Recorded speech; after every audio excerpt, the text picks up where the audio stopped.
Salut, aujourd'hui c'est vendredi et pour la 32e fois déjà, je vais aujourd'hui vous expliquer 5 termes médicaux compliqués de charabia ou de jargon médical.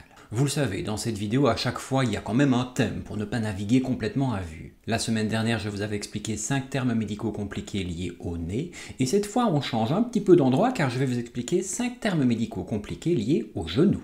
Les 5 termes compliqués que je vais vous expliquer aujourd'hui sont les suivants. Plica, kyste poplité, maladie de Osgood-Schlatter, maladie de Sinding-Larsen-Johansson et syndrome fémoro-patellaire. Ouais, il y a du boulot, hein. Allez, on y va. Et on commence avec la plica. La plica, c'est quelque chose qui est physiologique, donc présent en situation normale au niveau du genou. Mais parfois, cette plica, elle peut causer des problèmes. Le genou est entouré dans une poche que l'on appelle la synoviale. Pour un rappel sur la synovie, je vous renvoie à ma capsule quotidienne sur la synovie que je vous place ici dans le coin de l'écran. C'est la capsule numéro 155 du 3 juin dernier. Cette poche, elle peut former des plis. Et les plis, eh bien on les appelle des plicas.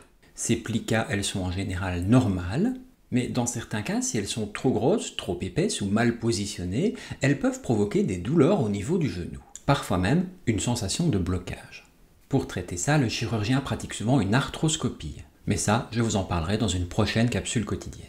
Le kyste poplité, c'est une autre anomalie de la synoviale du genou. Lorsqu'un épanchement se développe à l'intérieur du genou, la pression augmente dans l'articulation et la synoviale peut former une hernie. Cette hernie, elle se formera toujours dans une zone de moindre pression. Et cette zone de moindre pression, eh bien c'est à l'arrière du genou qu'on la retrouve. C'est donc là que le kyste poplité va se former. Ce kyste, il n'est pas dangereux. Mais il peut parfois, en raison de la tension en son sein, provoquer des douleurs au niveau du genou, surtout en extension de celui-ci. La maladie d'Osgood-Schlatter, c'est une pathologie du genou. Bah oui, c'est logique. On appelle également cette pathologie une ostéochondrose tibiale antérieure. Il s'agit donc d'une pathologie qui touche l'insertion du ligament rotulien au niveau de la tubérosité tibiale antérieure. Bon, pour bien comprendre cette zone et pour plus de détails sur ça, je vous renvoie à mes capsules quotidiennes sur le genou, sur le tibia, sur le quadriceps. C'est une pathologie de l'enfant sportif qui est due à des tractions trop importantes d'un muscle en train de grandir sur un os qui n'est pas encore totalement osseux. Il en résulte une altération parfois très importante de la tubérosité tibiale antérieure. Et souvent, l'arrêt du sport incriminé est nécessaire. Une fois la croissance terminée, si le repos a bien été respecté, la situation se résout souvent toute seule. La maladie de Sinding-Larsen-Johansson, vous connaissez? Derrière ce nom à rallonge se cache en réalité une déformation de la pointe de la rotule. Vous vous souvenez, la rotule, j'en ai justement parlé ce mardi dans la capsule d'anatomie. Ouais, une bonne occasion de faire un lien avec cette vidéo, non? Cette pathologie touche à nouveau les enfants et les adolescents. Il s'agit à nouveau d'une pathologie qui est liée à la puissance que développent les muscles qui grandissent sur des os qui ne sont pas encore totalement ossifiés.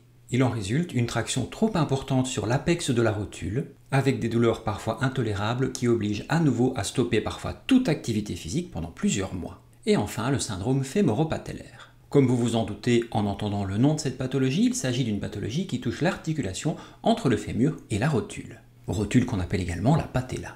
Il s'agit d'une douleur du genou qui est souvent caractérisée comme profonde ou interne dans le genou et qui apparaît fréquemment lors de la pratique de la course à pied ou de la marche. Les causes de ce syndrome sont nombreuses, la plus fréquente étant un frottement entre l'articulation du genou et du fémur.